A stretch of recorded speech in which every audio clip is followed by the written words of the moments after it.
नमस्कार, myself doctor निशा Jain. Developmental biology के अंदर आज हम टेरेटोजेनेसिस विरूपजन चैप्टर स्टार्ट करने जा रहे हैं।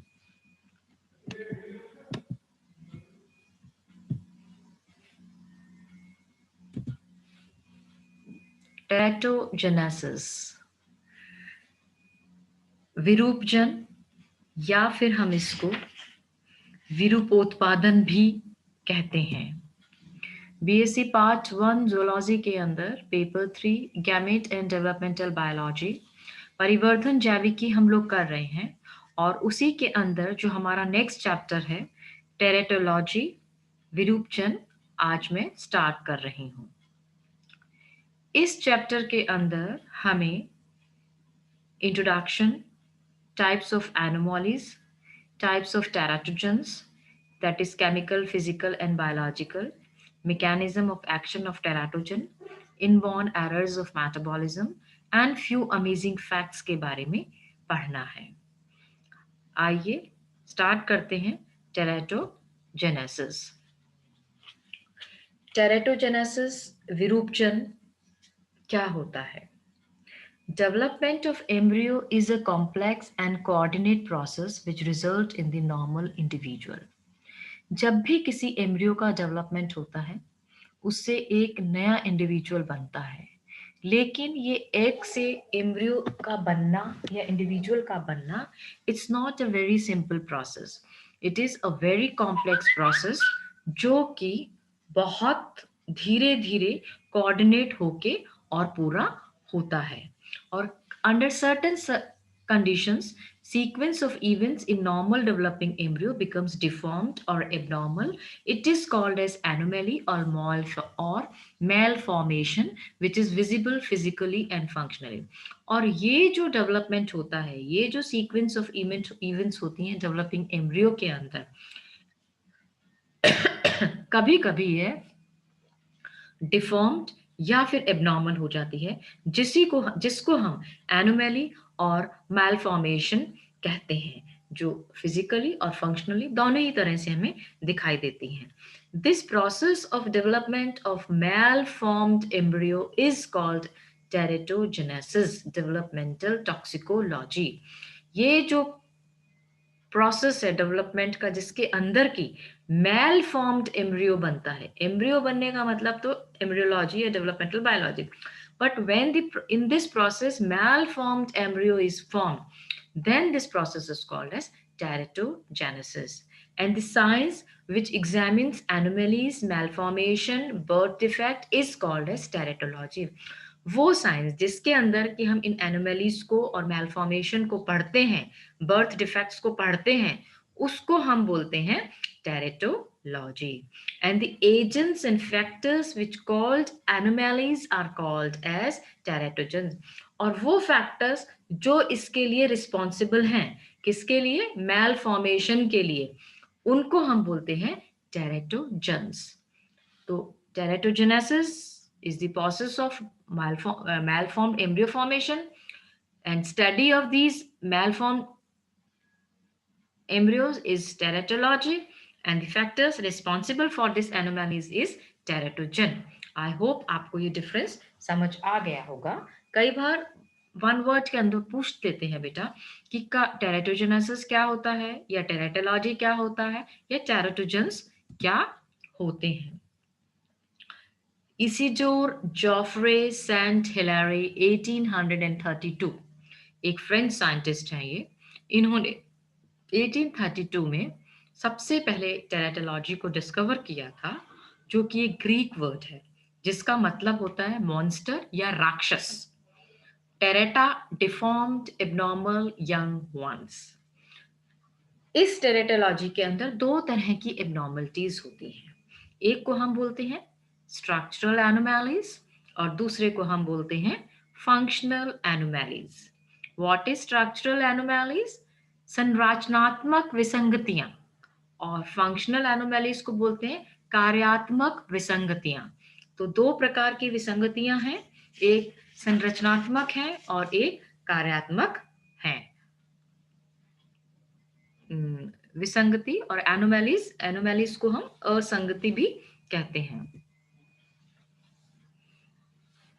जब भी टेराटोजेनेसिस होता है, या टेराटोजन का जो रिजल्ट होता है, या तो डेथ होती है एम्ब्रियो की, या मैलफॉर्मेशन होता है, या उसकी ग्रोथ रुकी हुई होती है, रिटार्डेशन, या फंक्शनल कोई डेफिसिट उसके अंदर पाया जाता है। इनमें से टेराटोजन के अंदर कुछ भी हो सकता है, डेथ हो सकती है, मैलफॉर्मेशन होता है, ग्रोथ रिटार्डेशन हो सकता है, या फंक्शनल डेफिसिट हो सकता है। But these are the ultimate results of the teratogens.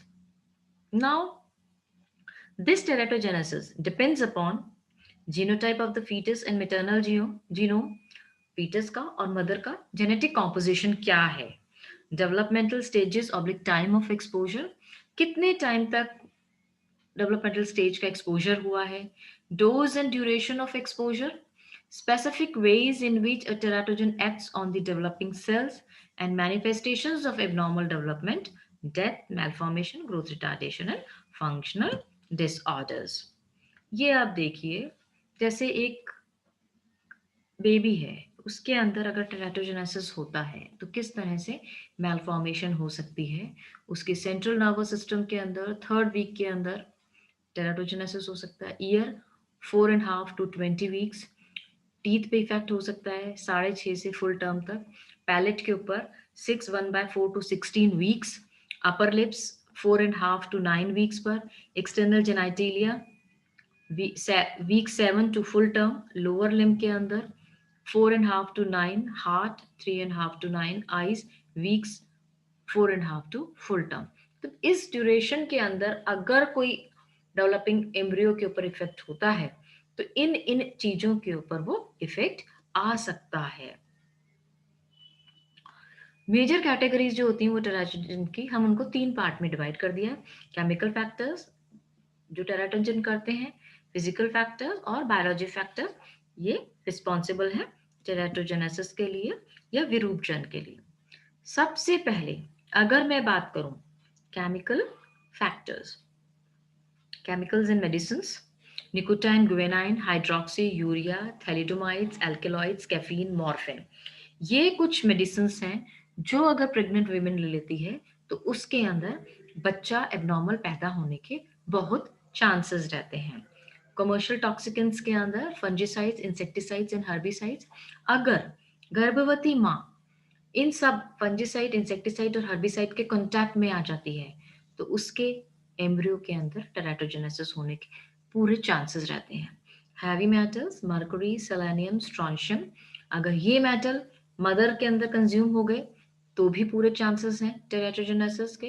There are certain antibiotics, penicillin, tetracycline and erythromycin, अगर प्रेग्नेंट विमेन ये सब ले लेती है तो उसके अंदर बच्चा जो है वो एबनॉर्मल पैदा होने के पूरे चांसेस रहते हैं। Alcoholic drugs, foetal alcoholic syndrome, हमेशा गर्भवती महिलाओं को अल्कोहल ना पीने की सलाह दी जाती है क्योंकि उसका बैड इम्पैक्ट पड़ता है डेवलपिंग एम्ब्रियो के ऊपर। कई बार डाइटरी डेफिशिएंसी की वजह से, जैसे mother vitamin A, D, E, zinc, manganese, magnesium, calcium, proteins की मात्रा कम लेती है तो भी जो डेवलप हो रहा है बेबी उसके ऊपर बुरा असर पड़ता है। विटामिन एक्सेस, कई बार अगर हम ज़्यादा विटामिन ले लेते हैं, विटामिन ए या निकोटिनामाइड, तो भी बहुत बुरा असर पड़ता है। Hormonal deficiency, insulin, thyroid hormone, अगर इंसुलिन या थायराइड हार्मोन की डेफिशिएंसी हो जाती है, कमी हो जाती है महिला के अंदर गर्भवती, तो भी ये टेराटोजेनेसिस होने के चांसेस रहते हैं। अगर हार्मोन ज़्यादा हो जाते हैं, कॉर्टिसोन है, थायराइड है, वैसोप्रेसिन है, इंसुलिन है, एंड्रोजन है, एस्ट्रोजन है, इनकी मात्रा अगर अधिक हो जाती है तो भी टेराटोजेनेसिस होने के चांसेस रहते हैं। There are certain cosmetics also, vermilion, talcum powder, anhydrous magnesium silicate होता है जो हम पाउडर लगाते हैं, अगर उसको हम कंज्यूम कर लेते हैं हमारी बॉडी के अंदर चला जाता है, या हमारी बॉडी के हम स्किन के ऊपर लगाते हैं और स्किन उसको एब्जॉर्ब करता है, वो हमारा ब्लड के थ्रू हमारी बॉडी में जाता है और वो बेबी तक पहुंच जाता है। परफ्यूम के अंदर मिथाइल इथाइल पेप्टोन होता है। हेयर डाई और नेल पॉलिश के अंदर टॉलिन होती है, क्योंकि इन सब के अंदर क्या है, वन और the other chemical are present. Magnesium silicate है, मिथाइल इथाइल पेप्टोन है, टॉलिन है, ये क्या है, ये इन सब चीजों के अंदर केमिकल्स हैं। और ये केमिकल्स क्या होता है, गर्भवती महिला के अंदर, उसके डेवलपिंग एम्ब्रियो के अंदर बहुत बुरा असर डालते हैं। होता क्या है, जैसे टैल्कम पाउडर है, तो स्किन से हो सकता है अंदर चला जाए। परफ्यूम हम इन्हेल करते हैं तो वो अंदर जा सकता है। हेयर डाई, नेल पॉलिश, अगर हमने नेल पेंट लगाया और हमने खाना खाया और वो पेट के अंदर चला गया और वहाँ से वो डेवलपिंग बेबी तक पहुँच गया, तो वहाँ पर भी पूरे चांसेस हैं टेराटोजेनेसिस होने के। ये तो हमने बात करी फिजिकल फिजिकल फैक्टर्स के बारे में। अब हम बात करेंगे, सॉरी, केमिकल फैक्टर्स के बारे में। अब हम बात करेंगे फिजिकल फैक्टर्स। फिजिकल फैक्टर्स में क्या आते हैं? X-rays, microwaves, ultrasounds, radiations, temperature, noise. ये सब चीजें क्या है? तुमने बहुत सुना भी होगा, पढ़ा भी होगा और तुम्हें भी पता होगा, प्रेग्नेंट वीमेन को कभी एक्सरे के सामने नहीं ले जाया जाता है और उसका कभी एक्सरे नहीं किया जाता है। क्यों? एक्सरे से क्या होता है, जब ये जो बहुत पावरफुल रेज होती हैं, ये जब बॉडी के अंदर जाती हैं तो ये सीधा बेबी के ऊपर जाती हैं और बेबी के सेल में, सेल से न्यूक्लियस और क्रोमोसोम को डिस्टर्ब कर देंगी। तो बट नेचुरली बेबी जो है वो एबनॉर्मल पैदा होगा। माइक्रोवेव्स जो है उनको बोलते हैं क्या, यहाँ तक कि आजकल तो ये भी बोलते हैं कि माइक्रोवेव्स पे गर्म किया हुआ खाना या बनाया हुआ खाना भी गर्भवती महिला को नहीं खाना चाहिए। क्यों? क्योंकि वो फूड जो बना है वो वेव से बना है और वो वेव अगर हम कंज्यूम करेंगे तो that is harmful for the pregnant women. Ultrasounds, radiations, other radiations also, there are many other radiations in addition to this x-rays। Temperature, high temperature, noise, अगर नॉइस पोल्यूशन है तो भी डेवलपिंग बेबी के ऊपर उसका बुरा असर होता है। Then third is the biological factors। Biological factors में क्या है? Rubella, syphilis, gonorrhoea, hog cholera virus, cytomegalovirus, Treponema pallidum, Toxoplasma gondii, ये जितने भी वायरस और बैक्टीरियाज हैं, ये अगर बॉडी में पहुंच जाते हैं तो ये डेवलपिंग एम्ब्रियो के ऊपर डेफिनेटली बुरा असर करते हैं और उसकी वजह से जो डेवलपिंग बेबी है वो नॉर्मल पैदा नहीं हो पाता है।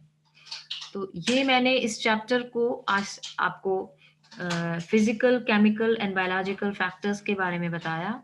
टेराटोजेनेसिस के बारे में हमने पढ़ा। हम इस चैप्टर को आगे फिर कंटिन्यू करेंगे। Thank you.